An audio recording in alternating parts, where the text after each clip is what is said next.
দিনাজপুরের ঘোড়াঘাট উপজেলার ডুগডুগি এলএসডি খাদ্য গুদাম গেল 15 এপ্রিল পরিদর্শনে যান উপজেলা খাদ্য কর্মকর্তা ইউনুস আলী মণ্ডল। এরপরই পান হিসাবের গরমিল। উপজেলা খাদ্য কর্মকর্তার দাবি, গুদামের ভারপ্রাপ্ত কর্মকর্তা আনোয়ারা বেগমের কাছে চালের হিসাব চাওয়া হয়, কিন্তু তিনি তা দিতে চাননি। পরে 25 এপ্রিল গুদামে তালা দিয়ে পালিয়ে যায় সেই আনোয়ারা বেগম। এরপর 5 সদস্যের তদন্ত কমিটি গঠন করে জেলা খাদ্য নিয়ন্ত্রক। গুদামের তালা ভেঙে পাওয়া যায় হিসাবের 9/6। গুদামের ভিতরে যা দেখতে পাই আমি খামারগুলো এলোমেলো অবস্থা, 2 গুদামের খামারগুলো এলোমেলো। আমার সন্দেহ হয়। ওখান থেকে আসার পর আমি আমার ভারপ্রাপ্ত কর্মকর্তাকে কয়েকবার চিঠি দিই।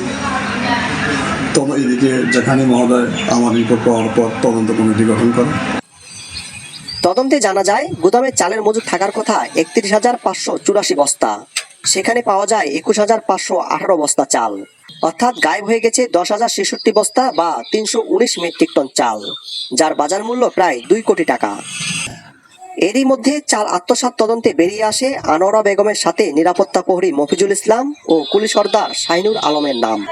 পলাতক ভারপ্রাপ্ত কর্মকর্তাকে আঞ্চলিক খাদ্য নিয়ন্ত্রক রংপুর মহোদয় সাময়িক বরখাস্ত করেছেন এবং নিরাপত্তা প্রহরীকে আমি আমার প্রশাসনিক যে দায়িত্ব সেই অনুযায়ী তাকে বরখাস্ত করেছি এবং গুদামের যে লেবার সর্দার তাকে খাদ্য বিভাগের শ্রম হ্যান্ডলিং সংক্রান্ত কাজে অযোগ্য ঘোষণা করা হয়। 5 বছর ধরে ডুগডুগি এলএসডি গুদামে ভারপ্রাপ্ত কর্মকর্তা হিসেবে দায়িত্ব পালন করছেন আনোয়ারা বেগম। জুলাইয়ে তার অবসরে যাওয়ার কথা।